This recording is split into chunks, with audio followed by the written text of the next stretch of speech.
십자가에 못 박혀 돌아가실 때에 성소의 휘장이 찢어졌다고 오늘 본문의 말씀 가운데서 기록하고 있습니다. 우리가 잘 아는 것처럼 예루살렘 성전에는 여러 가지 구역들이 정해져 있습니다. 이방인들은 이방인의 뜰까지는 들어갈 수 있었지만 그 안쪽으로는 더 이상 들어갈 수가 없었습니다.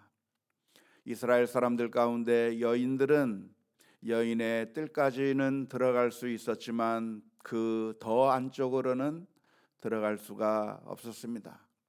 뿐만 아니라 이스라엘의 남자들은 이스라엘의 뜰까지는 들어갈 수는 있었지만 제사장들만 들어갈 수 있는 성소 안으로는 들어갈 수가 없었습니다.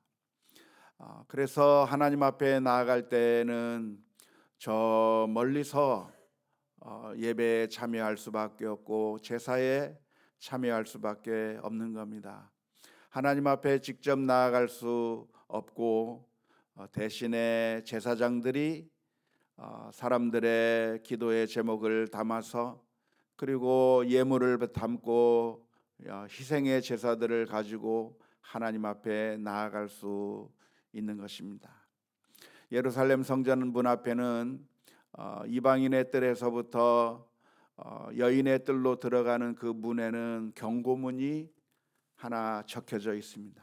누구든지 이곳을 넘어서 침범하게 되면 죽임을 당하게 될 것이라고 하는 그런 강력한 경고의 문구가 쓰여져 있는 것인데요. 이방인들이 그 경계를 넘어서 들어가게 되면 죽게 되는 것입니다. 하나님 앞에 나아가고 싶은 마음이 있는데 하나님 앞에 나아갈 수 없는 여러 가지 장벽들이 놓여져 있는 것이고요. 여인들은 여인들의 위치에서 남자들은 남자들의 위치에서 더 이상 나갈 수 없는 그런 상황 가운데 있고 오로지 제사장들만 그 성전 안으로 들어갈 수가 있어 성소 안으로 들어갈 수가 있었고 그리고 대제사장은 지성소까지 들어갈 수 있게 되었는데 일반 제사장들은 그 지성소까지는 들어갈 수 없고 오로지 대제사장만이 그리고 자신을 정결케 하고 죄를 씻은 다음에 그 성전 안에 들어갈 수 있어서 하나님을 만난다고 하는 것은 아주 위험한 일이 되었습니다. 하나님 앞에 은총을 받으러 나가야 되는데 하나님 앞에 나아갈 수 없는 그 장애 요소가 우리들 가운데 있는 겁니다. 죄와 허물로 가득한 인생들이 하나님 앞에 나아가게 될 때 은혜를 받는 것이 아니라 오히려 죽임을 당할 수밖에 없는 그런 안타까운 상황에 처해 있는 것이 우리들의 모습입니다. 그런데 오늘 예수님께서 십자가 위에서 못 박혀 죽으실 때에 그렇게 사람들과 사람들 사이를 나누어 놓았고 하나님 앞에 함부로 접근하지 못하도록 막아 놓았던 그 성소의 휘장이 찢어지는 그런 사건이 발생하게 되었는데요. 그것은 예수님께서 십자가 위에서 돌아가신 그 죽음의 사건이 하나님과 우리 사이에 가로막혀 있던 그 장애물을 제거하는 사건이었다고 하는 것을 생생하게 보여주는 것이라고 할 수가 있겠습니다. 예수님께서 우리가 당해야 될 그 죽음을 죄의 형벌을 지시고 십자가에 못 박혀 죽으심으로 말미암아 대신 죽으셔서 우리들의 죄악을 없애주심으로 말미암아 이제는 저와 여러분들 모두가 다 하나님 앞에 나아가 기도하고 하나님의 은혜를 간구할 수 있는 그런 놀라운 특권이 우리에게 주어졌다고 하는 사실을 기억하면서 하나님 앞에 감사의 마음으로 나아가는 우리 모두가 다 될 수 있기를 주님의 이름으로 축원합니다. 많은 사람들이 목사님에게 기도 부탁을 하고 있는데요.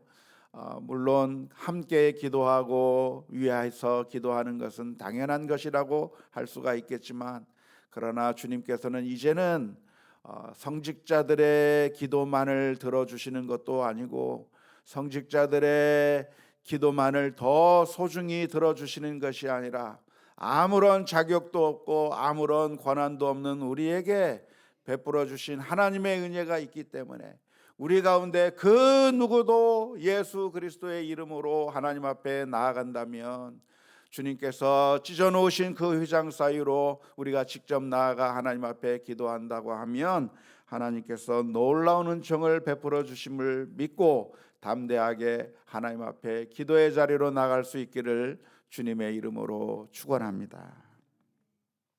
오늘 우리는 6번째 말씀을 살펴보게 되었는데요. 사실 예수님께서 십자가 위에서 하셨다고 하는 7개의 말씀들의 정확한 순서는 정확하게 이것이라고 말할 수가 없습니다. 성경 사복음서 내에 여기저기 흩어져 있는 그 말씀들의 순서를 아마도 이것이 먼저 말해졌을 것이고 그 다음에 이것이 말해졌을 것이고 해서 어렴풋하게 그 순서를 정해 놓아서 아마 이것을 먼저 말했고 이것을 나중에 말했을 것이라고 그렇게 계산해 놓고 있는 것인데요. 사람들마다 그 순서가 조금씩 달라서 어떤 것은 이것이 먼저 말해졌을 것이다 라고 생각하기도 하고 어떤 사람들은 아니다 이것이 먼저 말해졌을 것이다 라고 말하는 경우도 있는데요.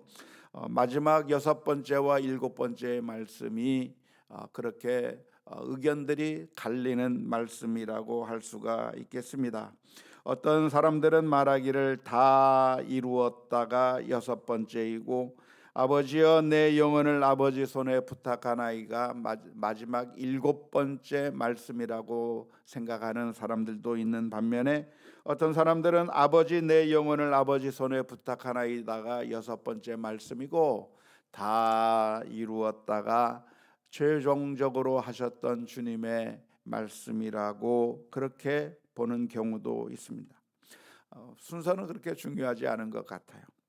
아무튼 오늘 우리는 누가복음 23장 46절에 있는 말씀 아버지 내 영혼을 아버지 손에 부탁하나이다 라고 주님께서 자신의 운명을 아버지 하나님께 맡기고 운명하시는 그 장면을 함께 묵상해 보려고 합니다.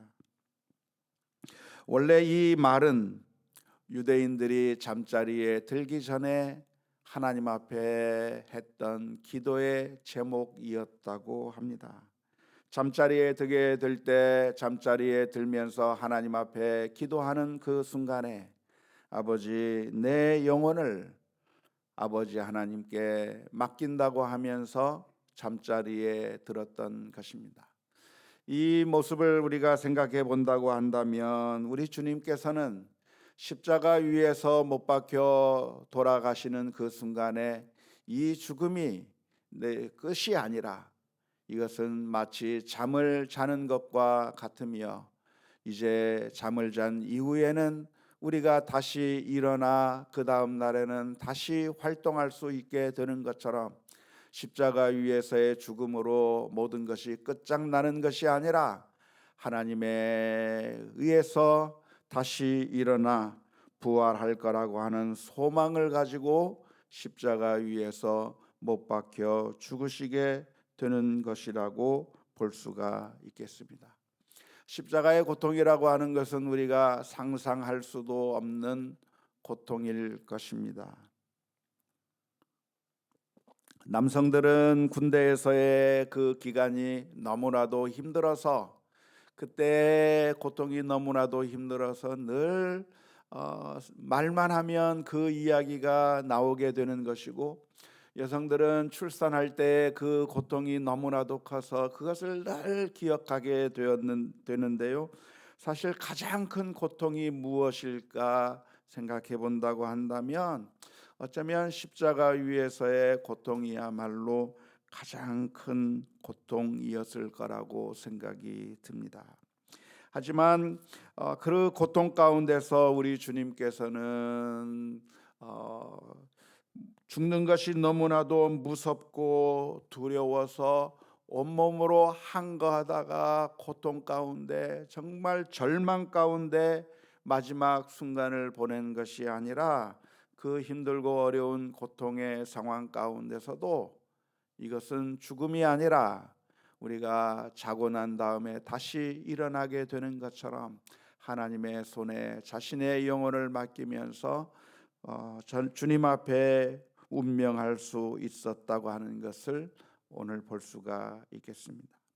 특별히 십자가 위에서의 고통은 정말 힘들고 어려운 것이었는데요, 육체적인 고통은 더 말할 나위도 없겠지만 더 힘들고 어려웠던 것은 하나님과의 관계가 단절되는 것과 같은 아픔입니다.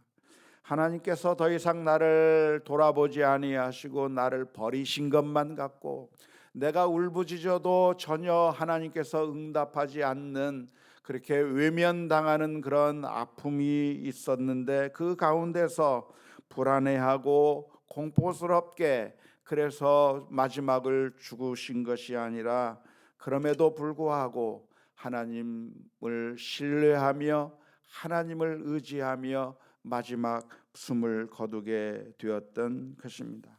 아무리 힘들고 어려운 고통이 주어진다고 할지라도, 하나님께서 나를 버리신 것이라고 할지라도 누구를 신뢰해야 되는가? 이 세상의 그 어느 것을 신뢰하는 것이 아니라 우리가 신뢰할 분은 오로지 아버지 하나님 한 분밖에 없기에 마지막 그 순간에 하나님께 영혼을 맡기는 기도를 하게 된 줄로 믿습니다. 이 기도를 통해서 우리 주님께서는 아버지 하나님을 온전히 신뢰하고 있었다고 하는 사실을 알 수 있겠는데요, 내 영혼을 하나님께 맡긴다고 하는 것은 전적인 신뢰가 아니면 불가능한 것이기 때문입니다. 우리가 만일 어떤 은행에 돈을 맡긴다고 한다면 그 은행이 내가 그 돈을 맡긴 상태 가운데서 안전하게 보관하고 있다가 어느 날 내가 필요해서 돈을 달라고 하면 그 돈을 내어줄 거라고 하는 신뢰가 있기 때문에 맡기는 겁니다. 그런데 종종 어느 저축은행에 예금을 맡겼는데 갑자기 영업정지가 들어가고, 그래서 그 돈을 찾을 수 없게 되었다고 하는 그런 뉴스를 종종 듣게 됩니다. 그러면 불안해서 우리가 그것을 맡겨놓을 수가 없는 것이죠. 그런데 예수님께서 자신의 영혼을 아버지 하나님께 맡긴다고 하는 이야기는 지금 이 순간에 가장 믿을 수 없는 순간을 경험하고 있지만, 그래도 이 순간에 그 누구를 믿을 수 있을 것인가? 아버지 하나님을 믿는 것밖에는 소망이 없고 오로지 아버지 하나님만을 믿는다고 하는 사실을 보여주는 것입니다.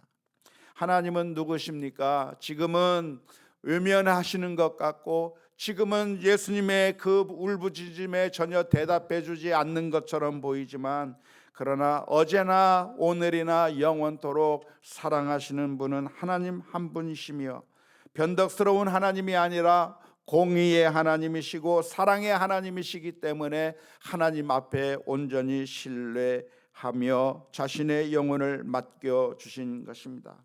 이 세상이 완전히 무너져 버리고 그리고 천지가 개벽한다고 할지라도 우리가 신뢰할 수 있는 분은 누구십니까? 예수님이죠.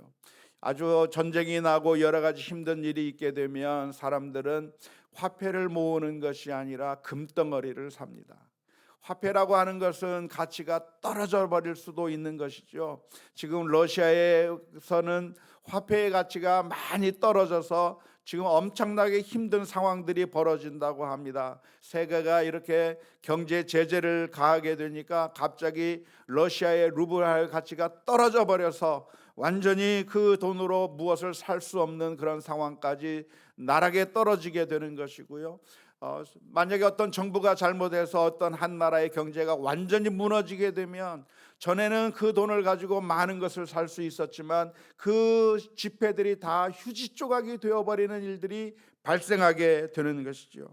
그래서 그런 전쟁의 상황 가운데서는 화폐를 의지하는 것이 아니라 그 가치가 변하지 않는 금을 사서 모으고 그것에 우리가 신뢰하면서 하는 것처럼 그렇게 되는 것인데, 금보다도 더 확실한 우리가 신뢰할 수 있는 분이 누구신가? 우리 아버지 하나님 한 분밖에 없는 줄로 믿습니다. 시편 46편 1절에서부터 3절 말씀에 보면 이렇게 기록합니다. 하나님은 우리의 피난처시요 힘이시니 환난 중에 만날 큰 도움이시라.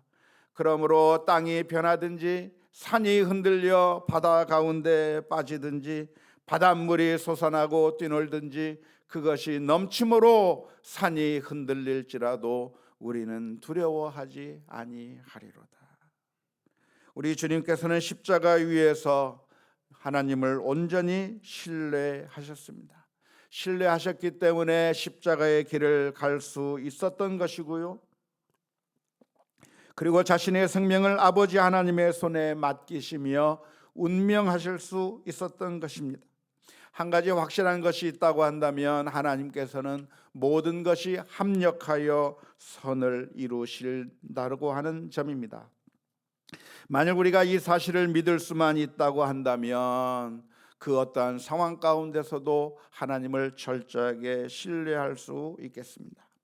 위대한 믿음의 선조들은 하나님을 믿고 신뢰했는데요, 그렇게 놀라운 믿음의 모습을 보여줄 수 있었던 것은 하나님을 믿었기 때문입니다. 아브라함은 하나님께서 아들을 바치라고 그렇게 요구하셨을 때, 그 명령을 들었을 때 아브라함은 순종하며 나아갑니다.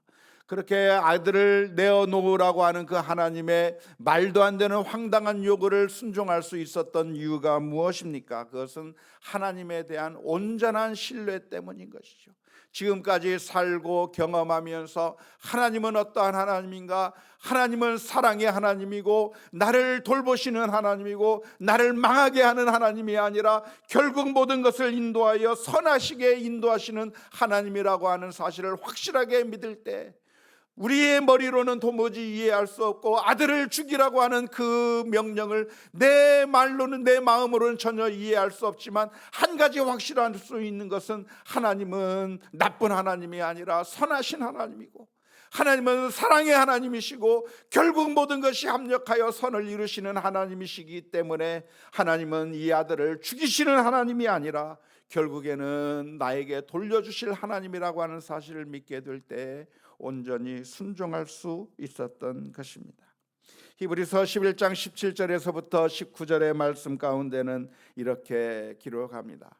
아브라함은 시험을 받을 때 믿음으로 이삭을 드렸으니 그는 약속을 받은 자로 돼 그 외아들을 드렸느니라. 그에게 이미 말씀하시기를 내 자손이라 칭할 자는 이삭으로 말미암으리라 하셨으니 그가 하나님이 능히 이삭을 죽은 자 가운데서 다시 살리실 줄로 생각한지라. 비유컨대 그를 죽은 자 가운데서 도로 받은 것이니라. 아들을 죽이라고 할지라도 그 말씀 앞에서도 담대하게 하나님을 신뢰하고 그 아들을 바칠 수 있었던 것은 하나님에 대한 전적인 신뢰 때문이었던 것입니다.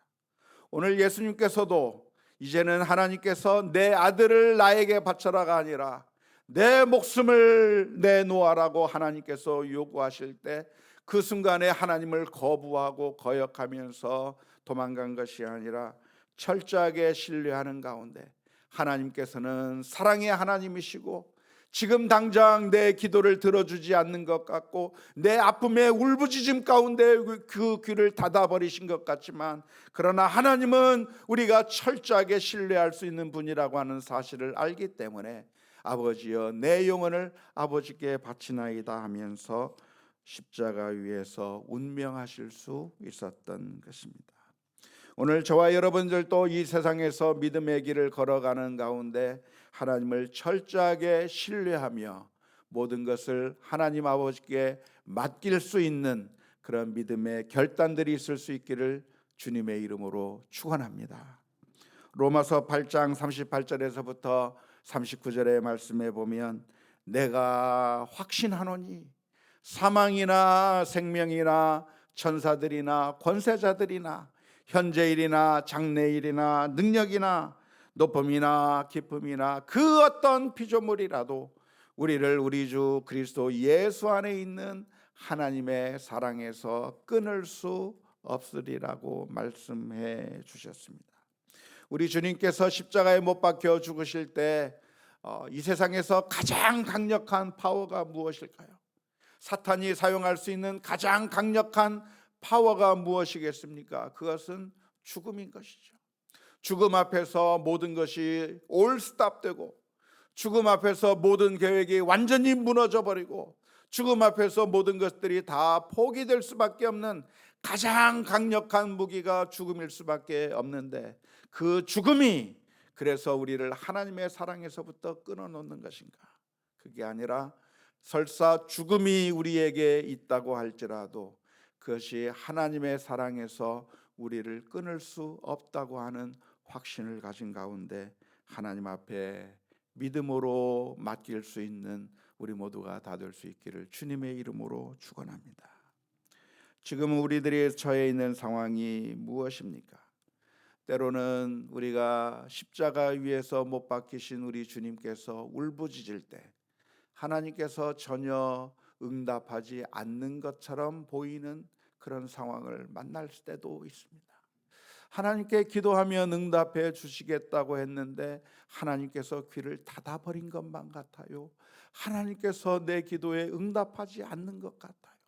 하나님이 전혀 계시지 않는 것처럼 보이는 그런 상황을 우리가 만나게 된다고 할지라도, 그러나 우리가 확신할 수 있는 것은 하나님은 살아계시고 어제나 오늘이나 영원토록 동일하시며 여전히 우리를 사랑하시는 분이기에 우리가 믿고 의지할 분은 하나님 한 분밖에 없다고 하는 사실을 담대하게 믿어야 될 줄로 믿습니다. 하나님이 아닌 것들은 우리들을 향해서 온갖 좋은 약속들을 내놓습니다.